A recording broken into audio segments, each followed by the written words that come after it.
Radhe Vrindavaneshwari Vrishabhanu Devi Pranamami Hari Priye Vanchakalpatarubhyasya Kripa Sindhubhya Eva cha Patitanam Pavanebhyo Vaishnavebhyo Namo Namaha Shri Krishna Chaitanya Prabhu Nityananda Shri Advaita Gadadhara Shivashari Gaura Bhakta Vrinda Hare Krishna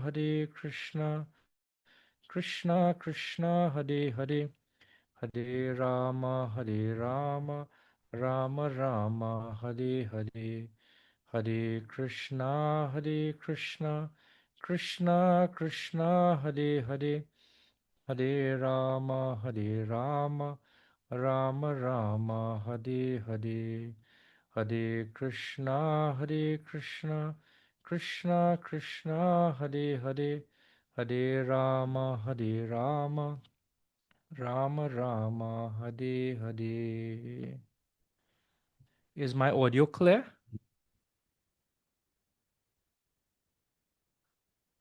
Yes, bro. Okay, good. Because sometimes we have a little hard start with the audio. All right.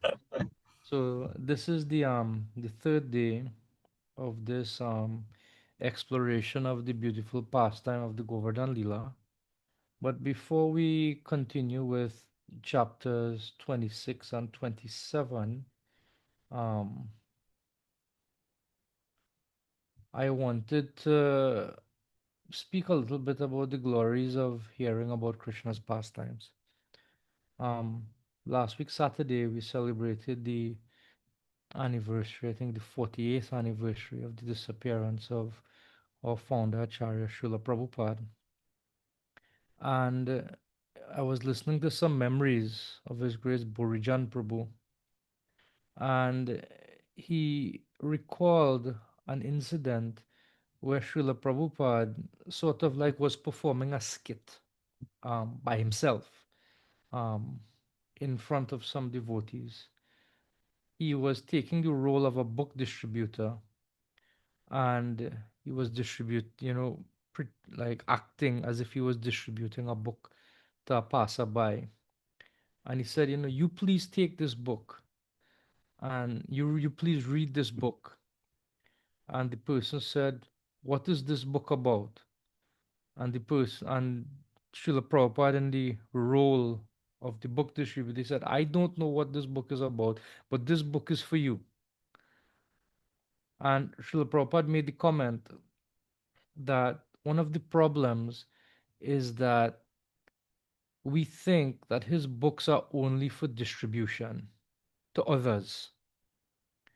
But actually, the most important person to distribute Srila Prabhupada's book to is ourselves.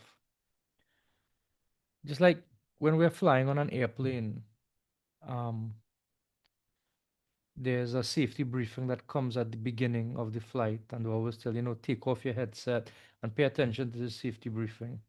Only thing they say is that in the event that the cabin pressure is lost, masks will drop from the compartment above your head, and put the mask by pulling back on the strap and placing it securely over your nose and your mouth, and tug on the cord to begin the oxygen flow, the airflow. If you are traveling with an infant, then you also have to secure a mask on their face. But first, you have to secure the mask on your face, is always the instruction that is given. We have to secure ourselves first. Therefore, the most important person to chant Hare Krishna is ourselves. The most important person to distribute Srila Prabhupada's books to is ourselves. It's a very important point. And it doesn't necessarily mean that everyone has to be able to study and expound, but just the discipline of regularly reading Srila Prabhupada's books is such a positive trait, such a positive habit, that the benefit of it cannot be overstated. And it's a theme that recurs throughout Srila Prabhupada's books. It It recurs in the Bhagavad Gita, for example, when Krishna is speaking about the austerity of speech in the 17th chapter. One of the qualities or the austerities of speech is that, in commenting on it, Srila Prabhupada says that in speaking, one should immediately be able to quote from some scripture. I'm just paraphrasing, you know. Swadhyaya bhyasanam jaiva. That one of the austerities of speech comes from regularly reciting Vedic literature. And Srila Prabhupada comments in that regard that one has to be able to quote. To quote, may not have to be some extensive detail, but the point is we should know something. And this ties back to what Krishna was advising or asking Nanda Maharaj in, a few days ago when we were discussing in chapter 4. That, do you know what this thing is about? That if you know what you are doing, then you could get the result. If you don't know, then you won't get the result. And there are two levels of knowing in one sense, that we have to know the basic philosophy of spiritual practice, about chanting, about the principles, about the difference between the soul and the body, things like that, the different yoga processes, why chanting is the best of all the agyas, uh, things like that. All these things are necessary. But also, a second level is to develop our attraction for Krishna. There's a very beautiful pastime, I think, in the 50 something chapter of the 10th canto of Srimad Bhagavatam, the pastime where Krishna kidnaps Rukmini. And Rukmini, up to the first time she saw Krishna physically, was when Krishna actually appeared to kidnap her. She didn't see Krishna before that. Up to that point, she had only heard about Krishna. And she writes a letter to Krishna and she says, where's that woman who, having only once heard your glories, cannot help but be attracted to you? I'm paraphrasing. That where's that person who, having heard your glories, cannot help but be attracted to you? So, the importance about hearing about Krishna, for example, in this pastime of Govardhan, in the pastime of Damodar Lila, in the pastime of his killing so many demons, in the pastime of his giving joy to the hearts of the gopis, in the pastime of his interacting intimately with his devotees. That serves to attract us to Krishna, to attract us positively. So when we see situations within this world, our mind has the greater tendency and the greater capacity to naturally flow towards Krishna. This is the importance of hearing Krishna Katha. And there's a few verses in the second canto of Srimad Bhagavatam, chapter 8, that illustrates this. Um, Maharaj Parikshit is continuing to ask questions of Shukadev Goswami. But before he asks his questions, he's showing his enthusiasm to want to hear about Krishna. He says, Etad videtum ichchami tattvam tattva vidamvara harir adbhuta viryasya kata loka sumangalaha. He says that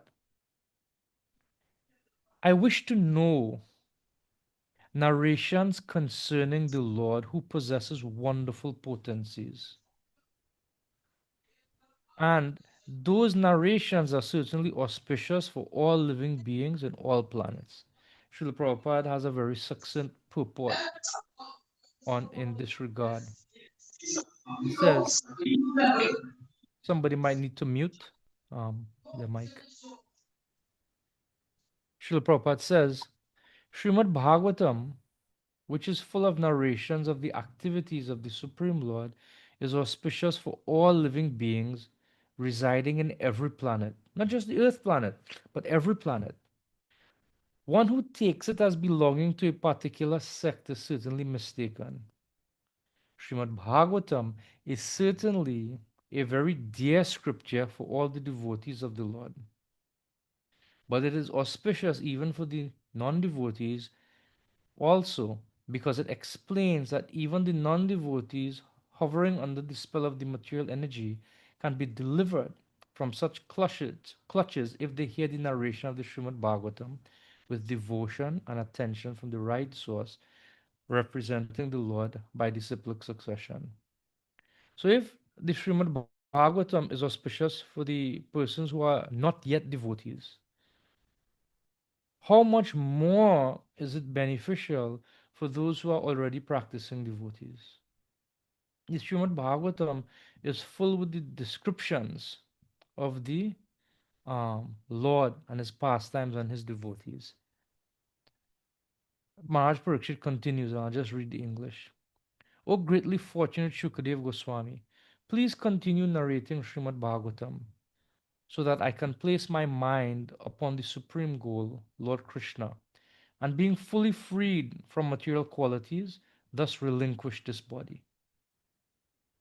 So this is Maharaj Parikshit. He knows that death is coming, but he's giving the benediction of hearing Bhagavatam is that we are able to fix our mind on Krishna and become free from the material modes. And if we relinquish our body in that type of setting, then what is the result? We go back home, back to Godhead. And then some very beautiful verses. I'll recite the Sanskrit. Shrinvata Shradaya Nityam Grinatascha Swacheshtitam Kalena Nati Dhirghena Bhagavan Vishate Hridi. Persons who hear Srimad Bhagavatam regularly and are always taking the matter very seriously will have the personality of Godhead Sri Krishna manifested in their hearts in a short time. This is Maharaj Parikshit saying, it's a very short time. Krishna becomes manifest in our heart by hearing regularly Srimad Bhagavatam. Not just hearing, but taking the matter very seriously. Very seriously. Pravishta karna randhrena swanambhava saroruham dhunoti shamalam Krishna shalilasya yata sharat. The sound incarnation of Krishna, the Supreme Soul, that is Srimad Bhagavatam, enters into the heart of the self realized devotee and sits on the lotus flower of his loving relationship, and thus cleanses the dust of material association, such as lust, anger, and hankering. Thus it acts like autumnal rains upon pools of muddy water. So, this is the benefit of hearing Srimad Bhagavatam. It enters into the holes of the ears, Karna Randrena, and Swanam Bhava, and it ignites our relationship with Krishna. Or one who already has a relationship with Krishna is already liberated. By hearing Srimad Bhagavatam, he feels that his relationship is becoming sweeter. Or he feels that his particular relationship is being nourished. So, if we want to develop a relationship with Krishna, it begins with hearing. Srila Prabhupada writes that by sincere efforts to hear Srimad Bhagavatam, one realizes his constitutional relationship with the Lord in the transcendental humor of servitude, friendship, parental affection, or conjugal love. And by such self realization, one becomes situated at once in the transcendental, loving service of the Lord. So, this is the benediction of hearing Srimad Bhagavatam. Srila Prabhupada continues that devotional service to the Lord, with specific attention for hearing Srimad Bhagavatam regularly and always, is the best recommendation for liberation from the clutches of illusion. So, thus, the importance of hearing Srimad Bhagavatam is stressed. The Srimad Bhagavatam, it develops from the first canto and brings us up to the 10th canto. The 10th canto of the Srimad Bhagavatam is meant to put us in direct connection with Krishna. In the first 43, 44 chapters of the 10th canto, it specifically deals with Krishna's pastimes in Vrindavan, which is the heart of the Bhagavad Puran.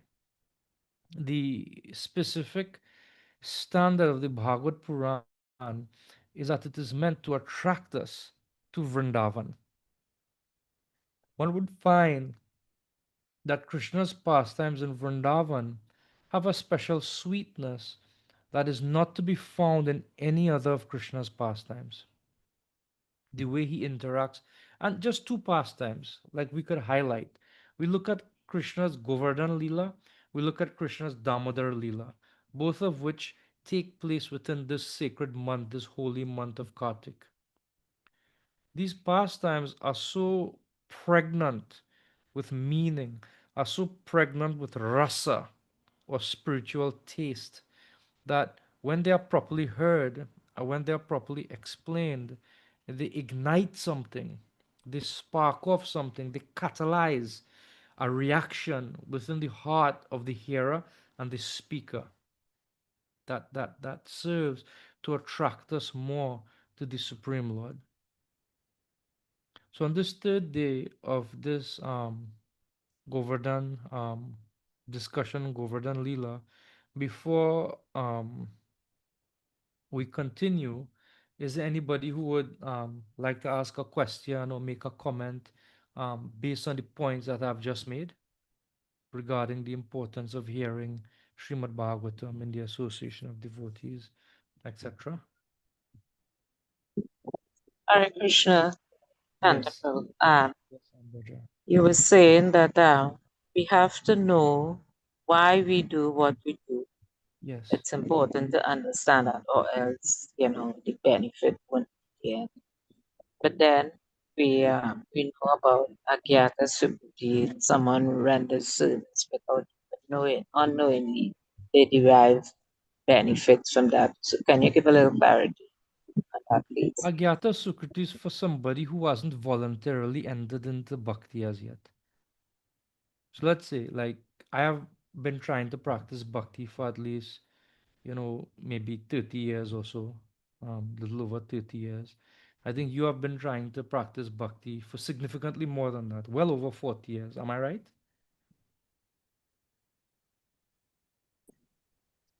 Not quite 40, 58 years. The 38 years, right? So would you say you are still on the platform of Agyata Sukriti, unknowingly practicing devotional service? Uh, no, No, no, the answer uh, is no. You don't have to think. You shouldn't have to think about it. The answer is no. Agyata Sukriti is specifically for a person who hasn't of his own volition come to the path of bhakti. So therefore the devotee engages them in bhakti agyata without their knowledge. And by sufficient accumulation of agyata sukriti, then one may come to a point in their own spiritual journey or their own spiritual evolution where they can voluntarily take to the process. This is the value of Agriyata Sukriti, creating bhakti where there isn't any bhakti. And that is the specific thing that the devotee does. The importance of being a devotee, Srila Prabhupada highlights in one lecture he was giving. And he started to speak about the Goswamis. And he was saying, Dhira Dhira Jana, that the Goswamis, they were appreciated by both the gentlemen, the Dhira, and the Adhira, the ruffians. And Srila Prabhupada continued to stress the point. Therefore, we have to be devotees. And if I were to ask the question, why should we be devotees? And there's many answers that we would get. So I won't ask, why should we be devotees? like that. But some of the answers, because it's pleasing to Krishna, because it's the constitution of the soul, different things like that.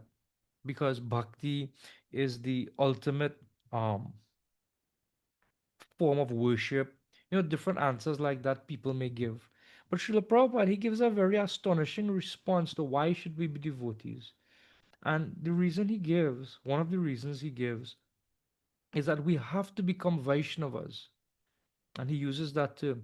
We have to become devotee. We have to become Vaishnava. So when the people in general render service to us, they become benefited. It's quite interesting that when the people in general renders service to a devotee, they become benefited. In the second chapter of the Bhagavad Puran, there's a series of verses that outline um, how does one come to the level of pure love for God from the beginning stage of Shraddha. And generally, we say that that begins at Srinvatam Swakatha Krishna, when one begins to hear about Krishna. That is the beginning. As soon as one begins, develops an attraction for hearing about Krishna. But Vishwanath Chakravarti Thakur, he takes it a few steps back. He um, he says, he quotes this verse, not that this verse he quotes it, but he says this is the point that um, Syan Mahat Sevaya Vipra Punya Tirtha Nishevayat. That when one gets the opportunity to render service to a devotee, that takes place even before one comes to the position of faith. Unless that takes place, there is no question of developing faith. He says, in order to come to the point of Shraddha or faith, one has to serve a devotee. Ah, he has to render Mahat Seva. He has to render some service to a devotee. But even before he is given the opportunity to render service to a devotee, he has to have something before that, and that is called Satam Kripa.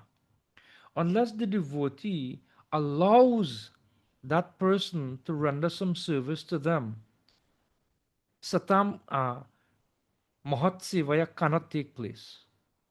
So the prerequisite for even serving a devotee is receiving the mercy of a devotee who allows us to render service to him or her, as the case may be, because a devotee is not only a gentleman, a devotee is also a lady. And when that service, that exchange of service takes place, in course of time, that develops into Shraddha or faith. This is the key. If we look at even in the Bhagavad Gita, um, tad vidhi pranipatena pariprashnena sevaya. There has to be surrender, inquiry, but also service. So that component of service is an integral part of even entering into the path of bhakti. And that Satam Kripa and Mahat Sevaya can stand as integral components of Agyata Sukriti. That the devotees go out and give persons an opportunity to interact with them in a positive way.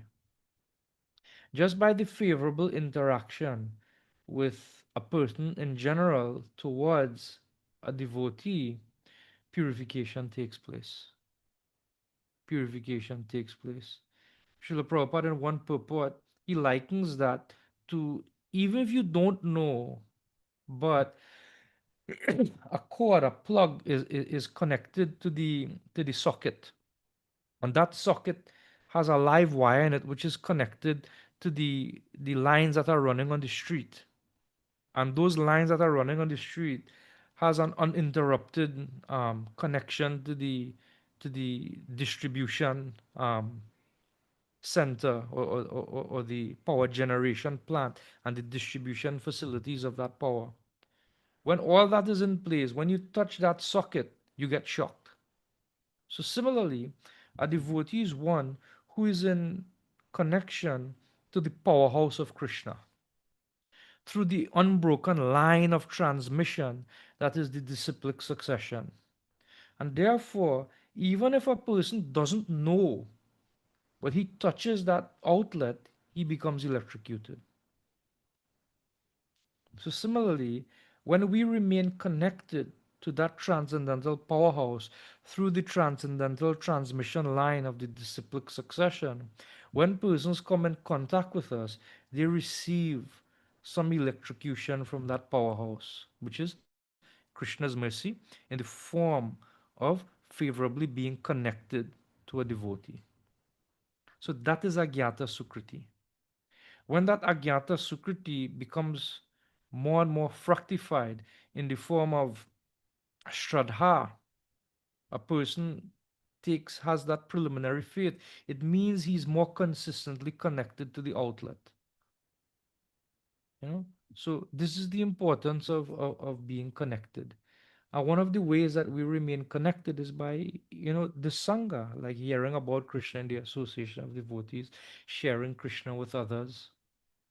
That keeps us connected like that. Any final point before we continue?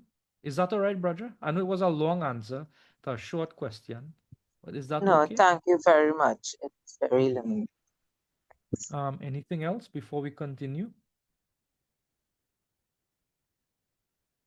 Okay. So on the first day we did chapter 24, where Krishna um he sees his parents busy, Nanda Maharaj, and he stops them.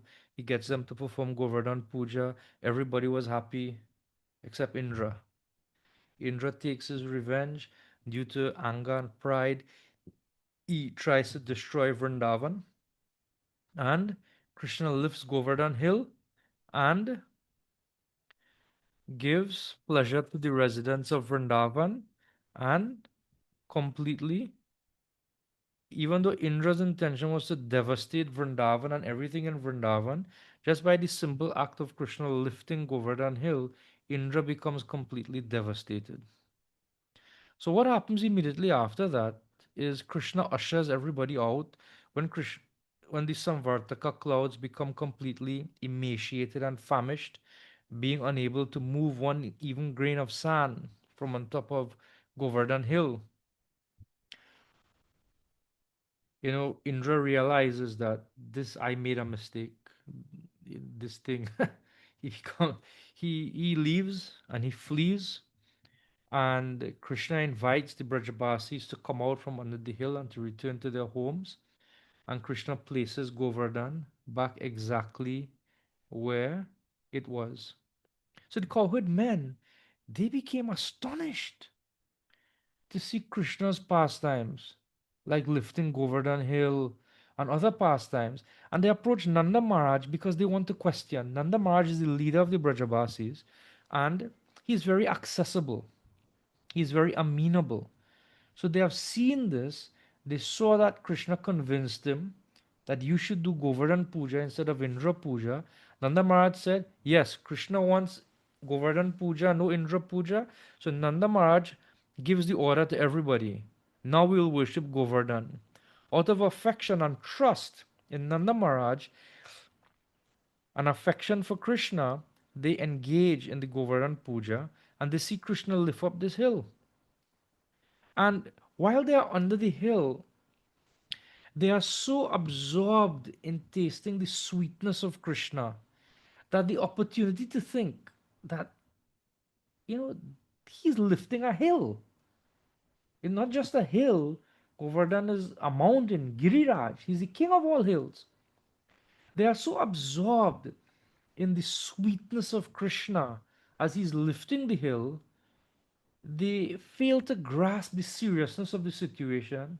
But he's lifting a hill. This is not an ordinary thing. Somebody might lift up, you know, a box of something. Somebody might lift up a bundle of grass. Somebody might lift up a pot of yogurt and take it from one place to the next. But nobody lifts up an entire hill. And when this pastime becomes wound up and Krishna replaces the hill, Then they begin to think, you know, you realize Krishna was lifting up that hill? They were thinking amongst themselves. They began to remember how Krishna not only lifted up this hill, but when he was a baby, from the time he was a baby, he was killing so many demons nonchalantly, nonchalantly. And they thought that these activities were only possible because of the benedictions from the Brahmanas, or maybe because of Nanda Maharaj's great fortune, or perhaps it was because Krishna had received the mercy of Lord Narayan and had thus been empowered by him. They weren't thinking that Krishna was God. Maybe Krishna was empowered by God, who is Narayan. Maybe because Nanda Maharaj was blessed. Maybe because Krishna was blessed and protected by the Brahmanas and nothing could harm him. They also had all these assumptions. They also thought that all these assumptions must be false. Yes, he may have killed many demons because he was protected. But it cannot be that a 7-year-old boy could hold the king of mountains for 7 days unless he was the supreme Lord Narayan himself, they thought. It cannot be that he is just empowered. It cannot be that he is protected. He must be the Lord himself. But then they thought, but how is it that Krishna is God? It can't be. He lifted this hill, he killed so many demons, but they thought that Krishna loves it when we coddle him, when we spoil him, you know, when we dote on Krishna by giving him gifts and making jokes with him and having fun with him. Krishna becomes so happy. On the other hand, when we neglect Krishna, he becomes morose. When we don't give attention to Krishna, he becomes morose. When Krishna becomes hungry and he is not, he becomes angry, and sometimes he steals yogurt and other products from his own home and also others' homes. He also plays tricks, and this little boy blatantly tells lies. He does so many manners of other childish activities. Therefore, he cannot be God, he must be an ordinary child, they are thinking. So they have these two opposing thoughts in their mind, and therefore they have these two contradictory thought patterns in their mind, and therefore they go to Nanda Maharaj's assembly hall and they question him to have their doubts relieved. On another point is that they became so concerned that their love for Krishna would decrease. Because of seeing him as God, they approached Nanda Maharaj so that he could dispel these doubts and have their love and their natural affection for Krishna restored. They were accustomed to being controlled by their natural affection for Krishna, and thus they wanted that restored.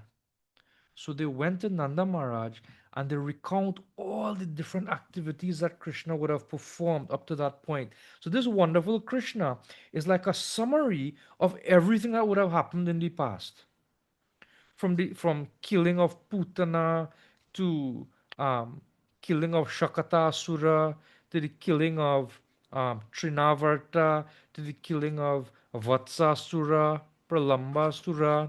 One of the things that they say is that even though Pralamba was killed by um, Balaram and also Dhenuka was killed by Balaram, they said Balaram was only possible to kill that because Krishna was there. And because Krishna was there, Balaram, he had the enthusiasm and strength to kill these demons. So it is really Krishna that did it, not Balaram himself. I don't know how Balaram probably would have felt, with this type of thinking that the Brajabasis had. But this was their consciousness. Balaram was only able to do it because Krishna empowered him to do it, not otherwise.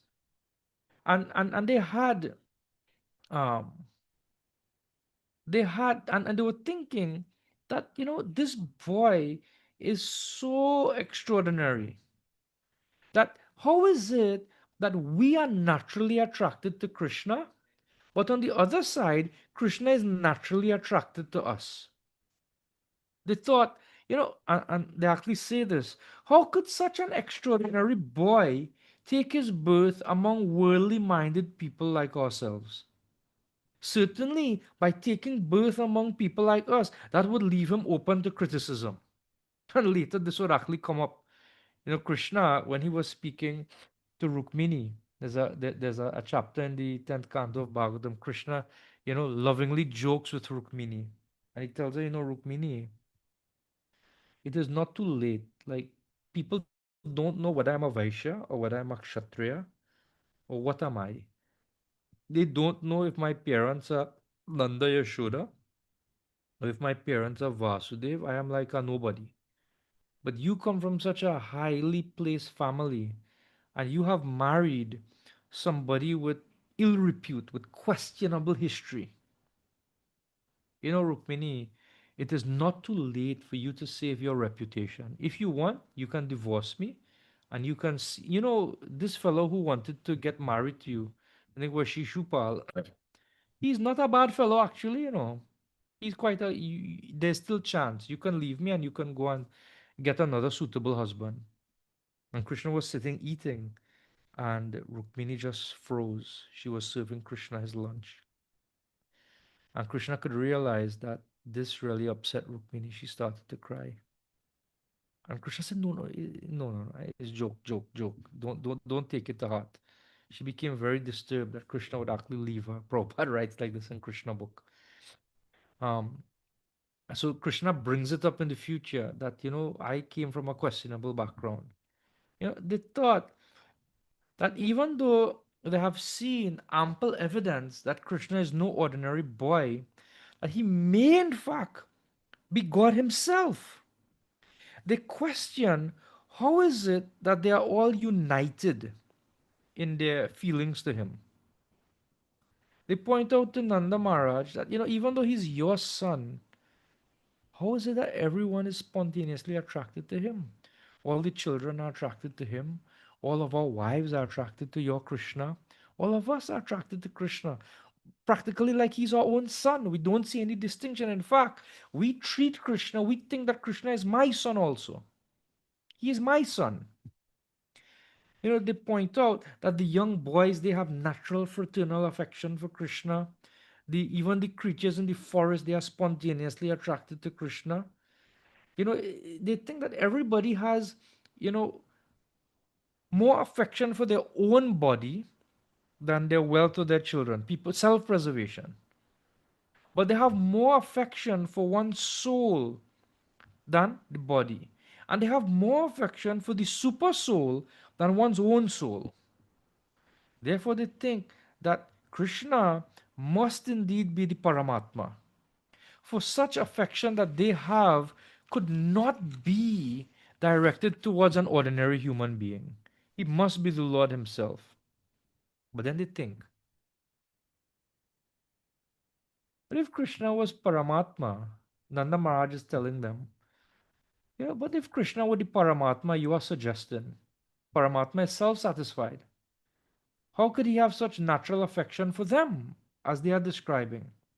By his own nature, Nanda Maharaj says that the Paramatma should be indifferent. Krishna says, Samoham Sarva Bhuteshu. I am not, you know, I am not favoring anybody. I am equal to everybody. Sama, to everyone. So Nanda Maharaj is telling them like that if he was Paramatma, how come he has affection when Paramatma should be neutral in his disposition? So then Nanda Maharaj says, let me recount to you about a meeting I had with Garga Muni.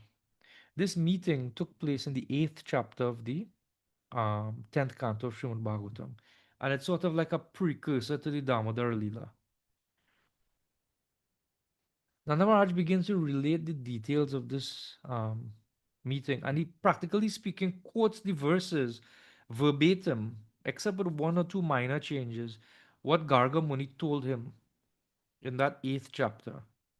That Krishna appears in every millennium in different colors, white, red, yellowish, but now he has appeared in a blackish color.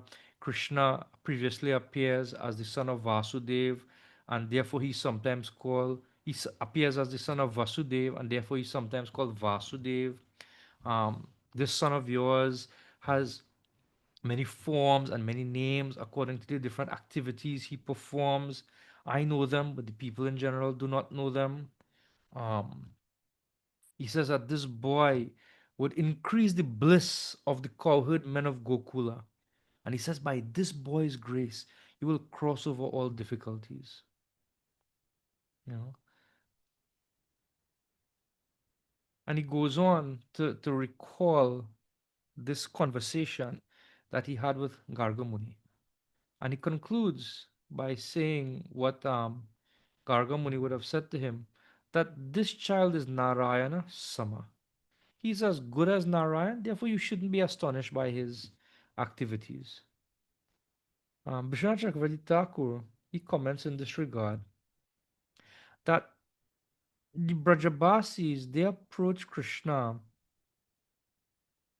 they approached Nanda Maharaj to ask these questions because they felt that their own love for Krishna was a bit compromised now, seeing this godly display. And Nanda Maharaj's intention is to remove the present realization that you should not be astonished by Krishna's activities. You know, he wants to remove the realization of Krishna's godhood and to increase their understanding of Krishna as their son, as their brother, as their friend. And it's interesting if you look at the Sanskrit, Nanda Maharaj doesn't say um, your son, he says this boy, Kumara Ayam, so that they will feel that Krishna is not only his son, he doesn't say my son, but he says Krishna is yours. Krishna is yours. He belongs to all of us. So he is like your son. He is your friend. Don't think of him. And and and Narayana Sama is reiterated here. It means that the potency of the Lord has entered into Krishna. Krishna is an ordinary boy. But because the potency of the Lord enters into him, he is able to do all these things. But don't lose track of Krishna's sweetness. And Nanda Maharaj is telling them, always think of Krishna as your son. Always think of Krishna as your friend. Always think of Krishna as yours.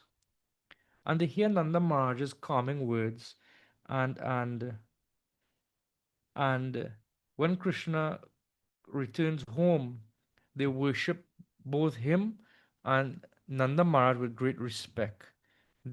Krishna was playing, if you recall, after he sets down Govardhan Hill, he goes off to play with his friends, in the place where he was playing before.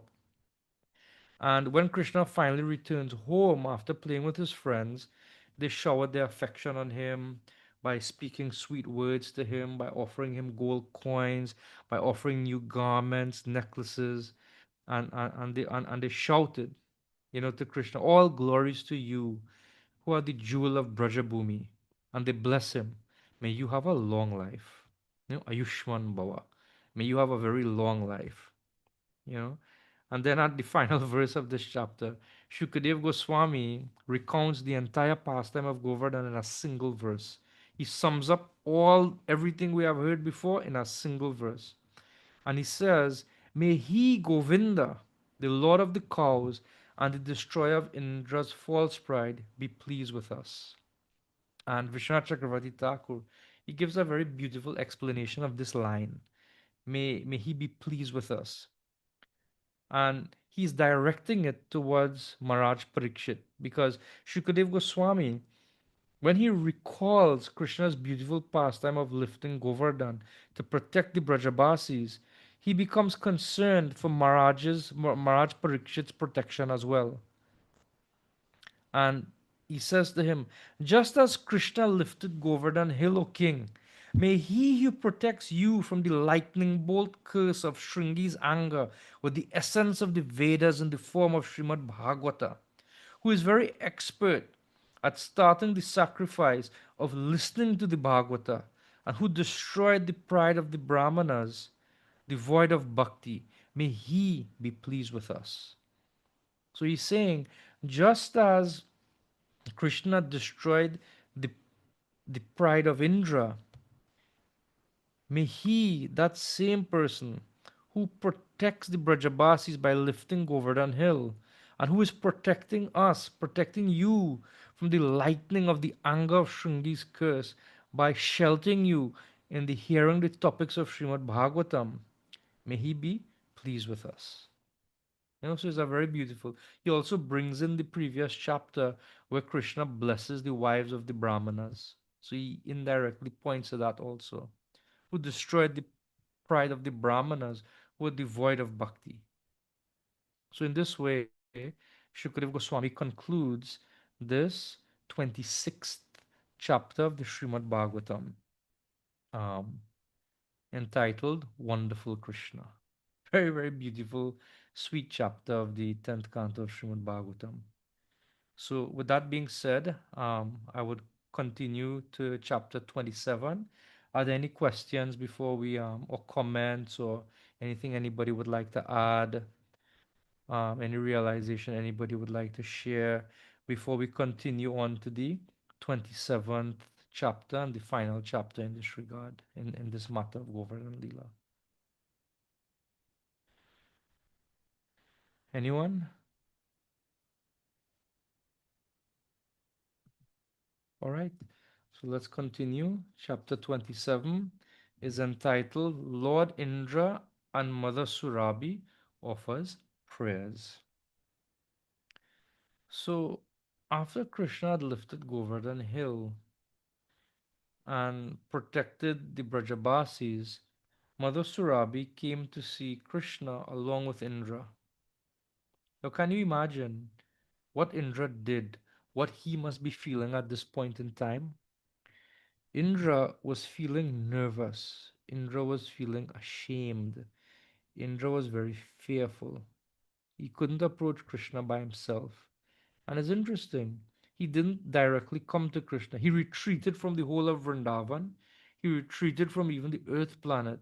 And he went to Mount Meru, where Brahma was.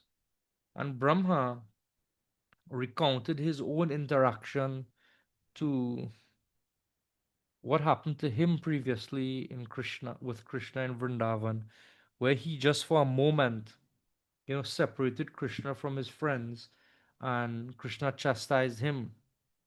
So when he heard about Brahma's experience, Indra became even more perturbed as to what he did and what he could expect from Krishna.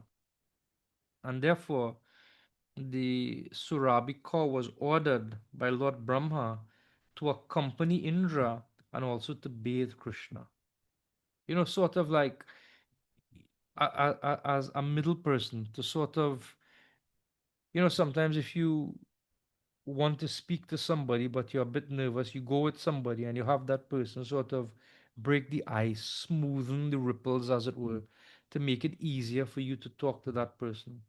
So Indra is very disturbed, he's very fearful, he's heard about Brahma's experience, and it's very interesting. It said that this cow comes from Goloka, but it isn't that this cow is coming from Goloka in the spiritual world, but a material planet known as Goloka, where these cows um, reside.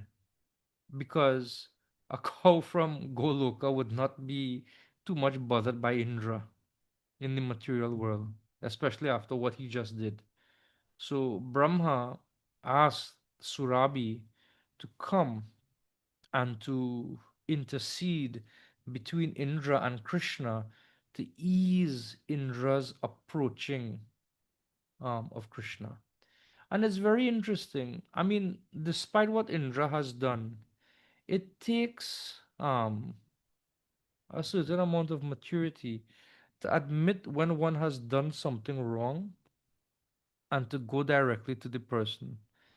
Um, in all of our experience, there would be instances when we would transgress person's feelings, when we would, you know, in the course of just dealing, executing our normal duties, be offensive to others.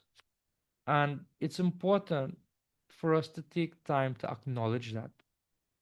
And Indra, uh, even though he would have tried to assassinate or obliterate the whole of Vrindavan, he is still coming to Krishna to offer an apology. He's not just hoping it just goes away.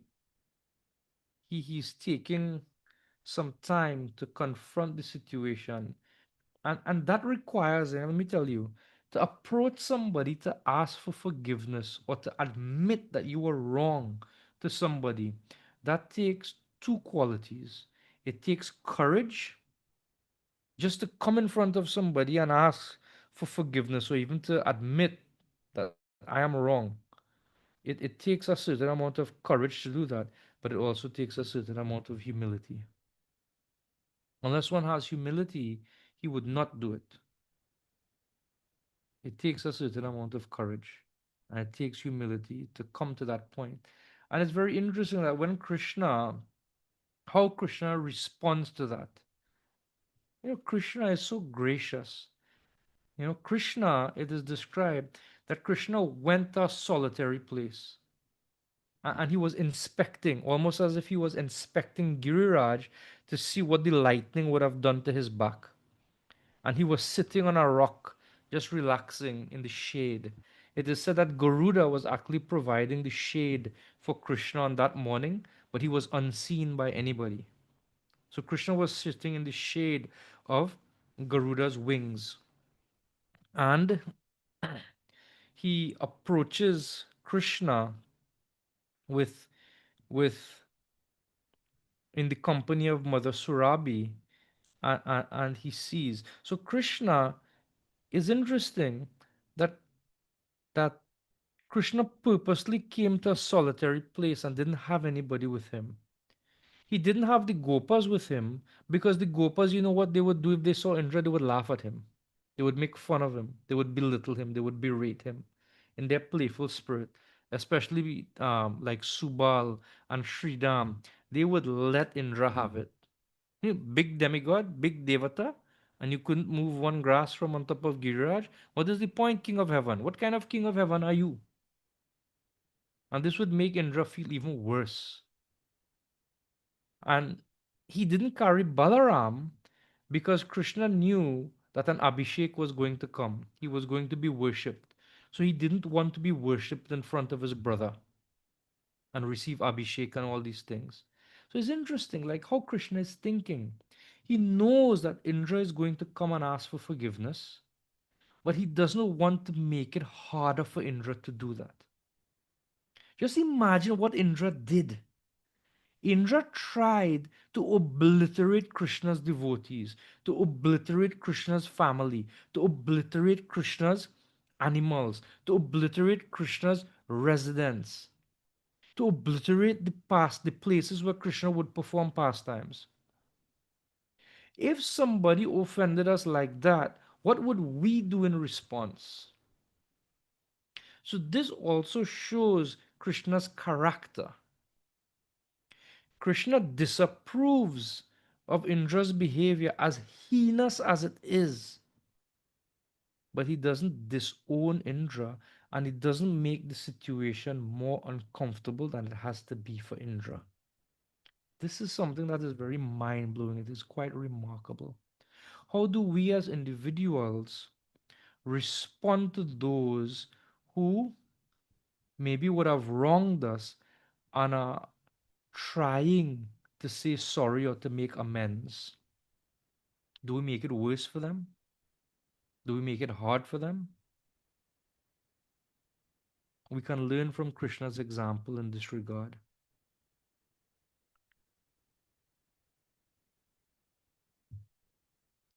Indra was advised, don't go there with any fanfare, just go by yourself also.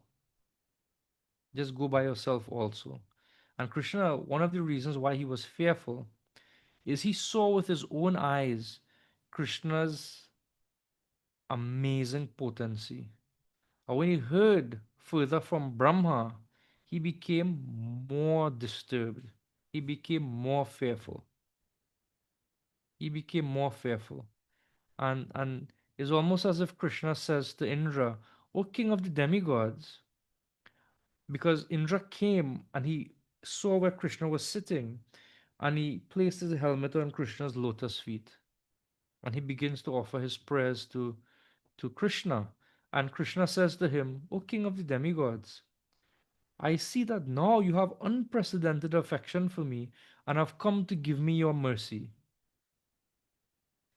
You have come to give your mercy to me who have offended you by stopping your worship. And when Indra hears this, Indra's fear and Indra's mental anguish turns to shame. Indra begins to feel ashamed for what he did. Look at what I did. And look how Krishna is responding to me. You may recall that incident I mentioned in one of the previous classes where Bhrigu Muni went and hit Vishnu on his chest. And Vishnu said, My dear Bhrigu, my chest is so hard, your foot is so soft, come let me massage your feet. So Krishna is saying, You have come to show me your mercy because I offended you. Krishna is telling Indra that you were receiving your worship and I stopped the worship and enjoyed your worship for myself. You know, I enjoyed those things under the pretext of worshiping Govardhan. I enjoyed those things for myself. Indra is saying, um, he's telling him that your transcendental form is that of pure goodness. It is not even within material goodness, passion, ignorance. It is completely beyond. And Indra says to Krishna, My dear Lord, now I know a little bit of your mercy. Your form is completely beyond the modes of material nature, including goodness. That persons can destroy the influence of the that persons can destroy the influence of the modes on them simply by remembering you, my dear Lord. And he says sometimes for amusement you accept certain roles in this world, but ultimately you have no material connection because you are completely beyond the modes. My dear Lord, you are the Father and the spiritual master of the entire universe.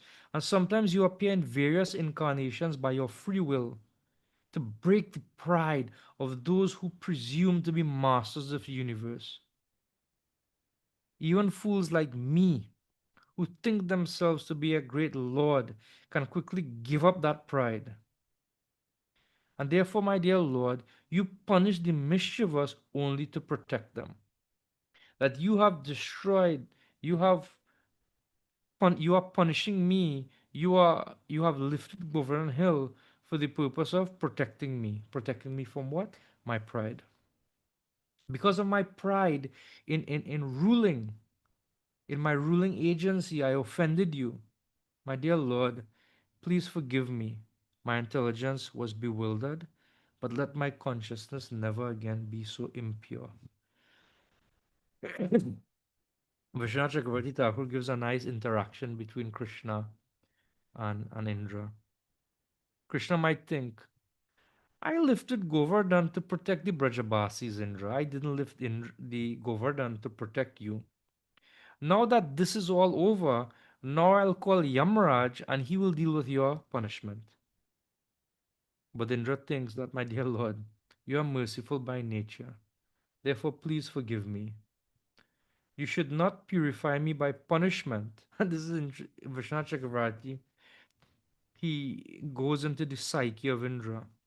He says, You should not purify me by punishment. Why? Because I am like a stubborn animal. Sometimes, as soon as you chastise an animal, they go and do the same thing that they were doing previously. So I am like that. My consciousness is like that. You will punish me now for this offense, and I would do the same thing again. But give me your mercy, my dear Lord, so that this animalistic tendency of my mind does not arise again. Vishwanath Chakravarti Thakur, he comments, he gives some insight into Indra. He says that this prayer by Indra is not sincere. He is exhibiting humility not out of genuine morose, but to save himself from Krishna's potential wrath. Why? Because later on we would see Indra react, not just react to Krishna, but again react violently towards Krishna. There's a very famous pastime when Satyabhama wanted to enjoy the fragrance of a parijata flower. And that flower was not present on the earth planet, it was in Indra's personal garden. So Krishna went on his chariot up to Indra's personal garden, took the whole parijata tree, and was going away with it. And Indra attacked Krishna with violence to stop him. So, one of the things, there's some things we can learn from Indra positively, and there's some things we can learn from Indra negatively in terms of what to do and what not to do. When we make a mistake, maturity and growth is demonstrated by our willingness to accept responsibility for the actions or the decisions we would have taken. That's a sign of maturity. I did this, I was wrong. And if we offend someone, we should sincerely want to make amends for that, not just do it for the sake of. I'll give you is a very interesting story. Some years ago, many years ago, His Holiness Bhakti Brihad Bhagwat Maharaj visited Trinidad, and there was one person who was who opted not to attend the classes because they felt that on a previous visit Maharaj had offended them. So when he came back, he said, I won't come to the class because Maharaj offended me last time he was here. Maybe Maharaj speaks very straightforwardly and he didn't like that. So this person approached Maharaj and told him what happened. So I was Maharaj's assistant that time when he came to Trinidad. So he asked me, who is such and such? And he inquired about the incident. And he smiled. He said, but I don't even know who he is, much less to offend him. But then after some time, he called me and he said, go to that person personally and ask them um, what time would it be convenient for them to come over to my place where he was staying. And his idea was to ask forgiveness from that person. So I said, yes, Maharaj, I'll go ahead and do that. So as I was getting up to leave and I was exiting the door, I heard him call my name. He said, Shanta, Shanta, come back. So I went back. And he said, no, no, don't ask them what time they can come here. Ask them when it would be convenient for me to go to them. Because if I offended them, he should not have to come to me. I should go to him because he's in the superior position. So I have to go to him to ask forgiveness. He should not have to come to me. And and I went and the devotee said, such and such time. So I went. Maharaj asked me to accompany him, and he went and Maharaj asked forgiveness from this devotee. It was such an astonishing thing. It was such an astonishing thing, and very touching. And it's not that he was doing this for a show. He wasn't doing this that just let me get this over with and done, just in case they block my chanting of the holy name by this offense. No, he wasn't thinking like that. He was, in fact, genuinely asking forgiveness because this devotee felt hurt by my actions and he asked forgiveness. So, when we have to ask forgiveness, when we have to apologize for something, we should be, sometimes if we have to apologize for something, I apologize if I did so and so. That's not an apology. Every time we try to apologize to someone and we say, I apologize if I offended you, that in itself is our offense. It's insensitive and doesn't make any sense. Better not do it.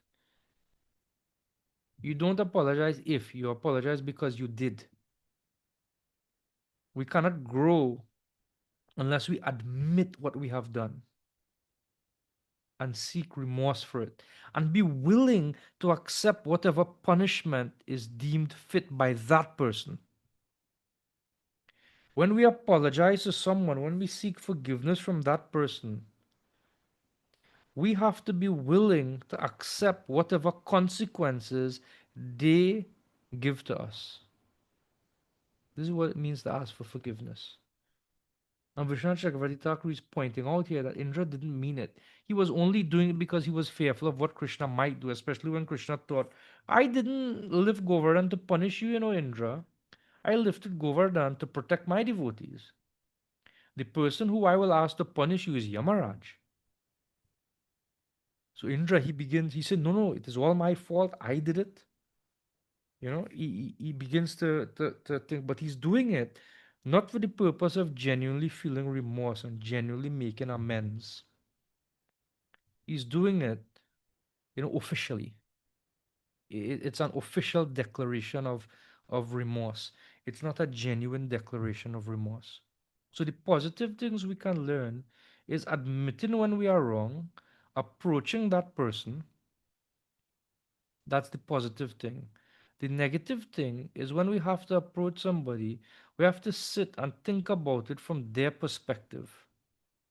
Asking forgiveness from someone has, and genuinely doing so, that in itself has the potency to free ourselves from the reaction from that person.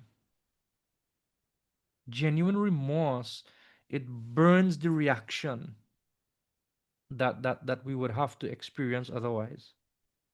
And on the other hand, when we are magnanimous enough to appreciate when somebody approaches us when they have done something wrong, and to not be vindictive and vengeful in receiving someone's apology,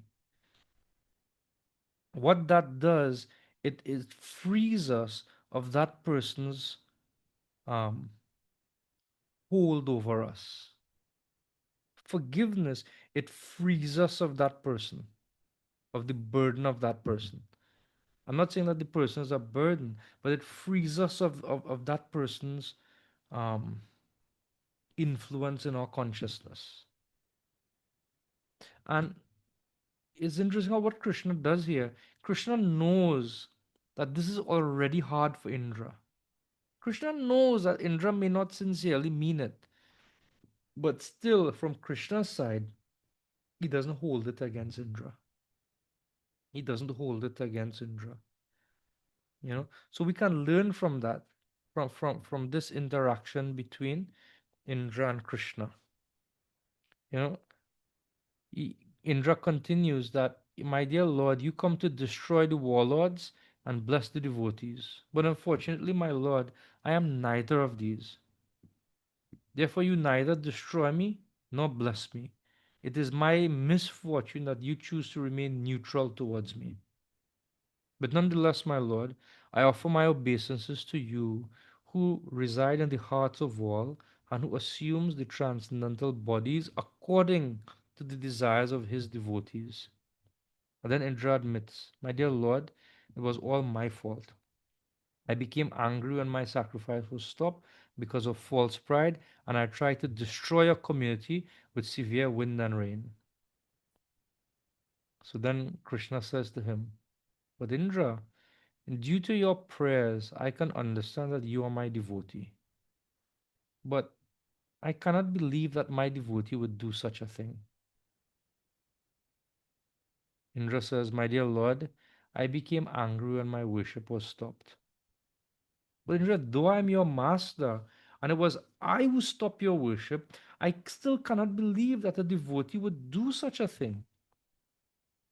Indra responds, my dear Lord, anything is possible for someone who's falsely proud. And Krishna says, but even though pride may arise in my devotee, he will overcome that pride with good intelligence. And Indra says, intense anger has destroyed my intelligence, my dear Lord. I have now come to you for shelter. And Krishna, in response to Indra, he mildly rebukes him. After it said, after hearing Indra's prayers, Krishna spoke with a voice as resonant as the clouds. He said, I stopped your sacrifice out of mercy because you were intoxicated by pride. And I always want you to remember me. Vishwanath Chakravarti Thakur, he comments that in this setting, Krishna and Indra, they're having a heart-to-heart talk. Indra, he expressed his feelings towards Krishna, and Krishna listened. And now Krishna is expressing his thoughts to Indra. And Krishna continues that a man blinded by the intoxication of power and opulence cannot see me nearby with the rod of punishment in my hand. If I desire someone's real welfare, Indra, I drag him down from his materially fortunate position. But you could imagine Indra was getting very scared. Is Krishna going to remove me from being Indra?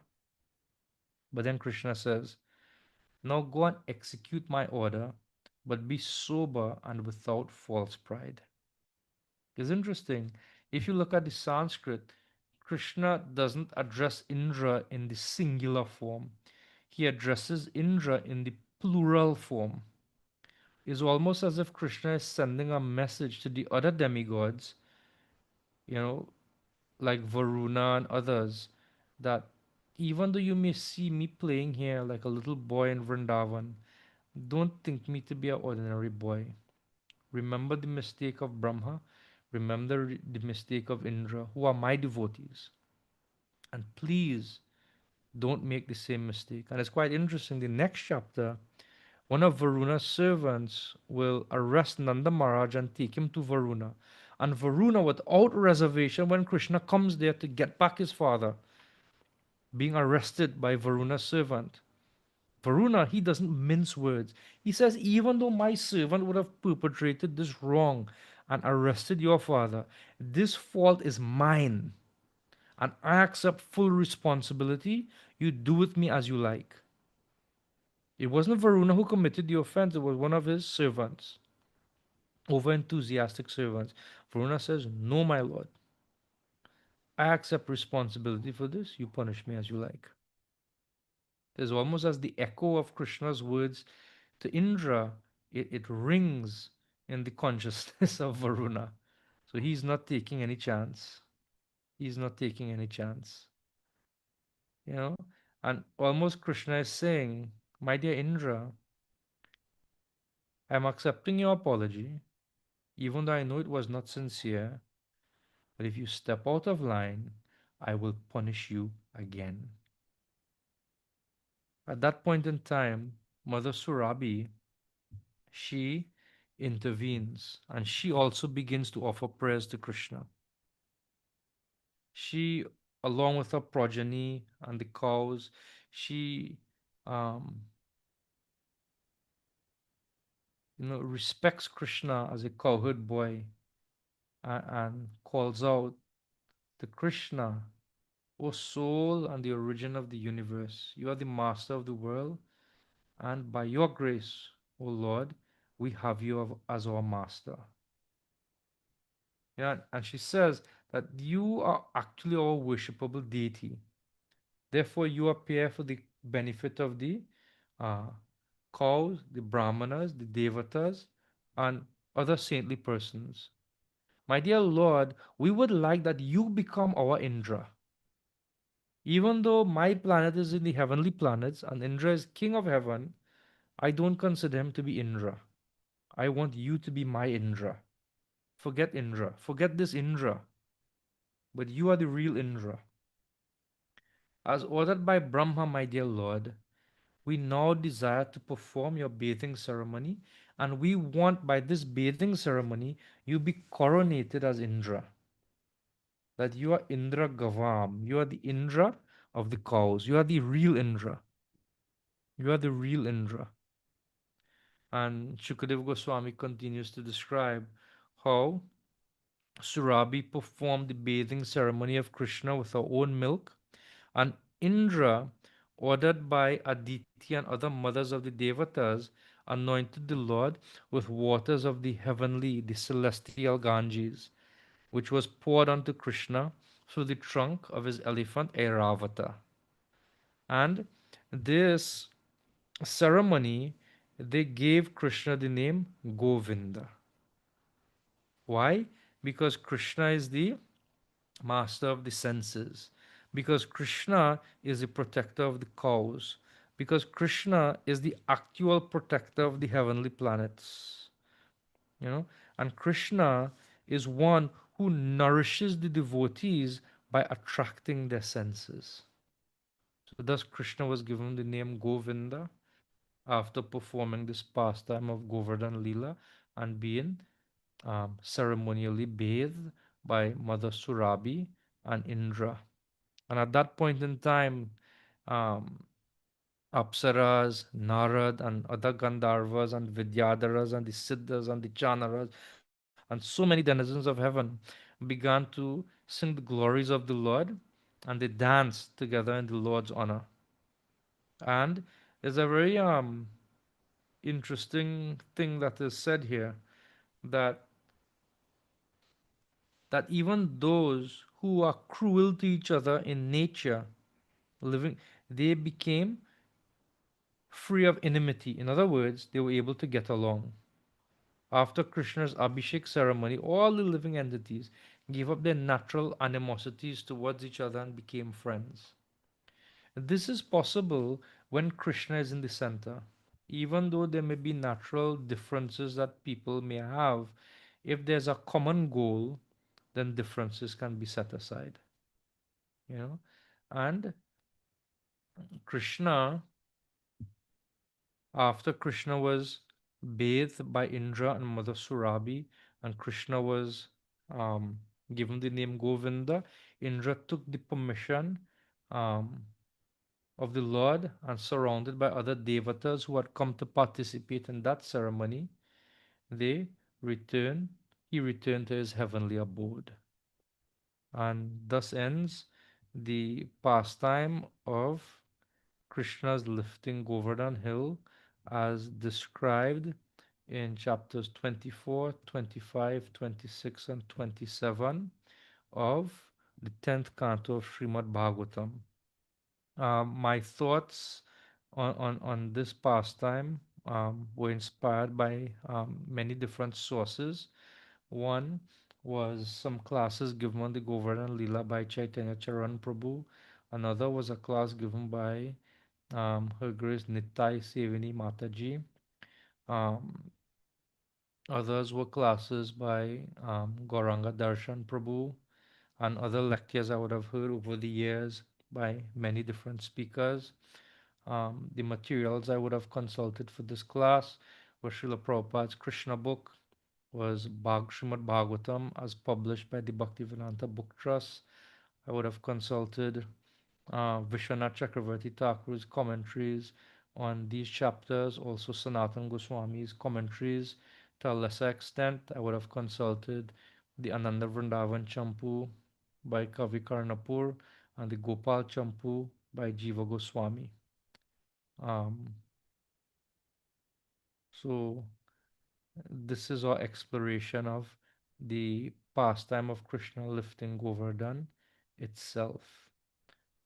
Tomorrow, having heard about Krishna's lifting Govardhan Hill, Govardhan Hill has many, many places of significance and many, many places of importance.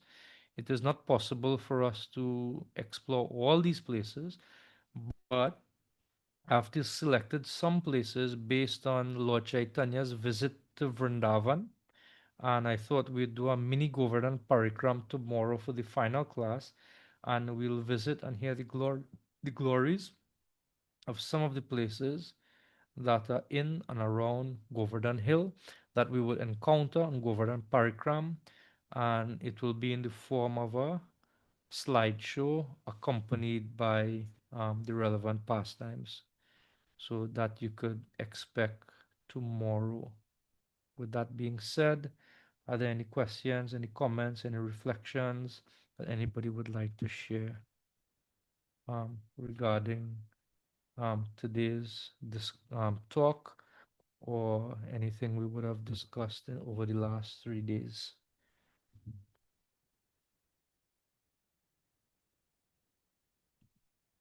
Anyone at all?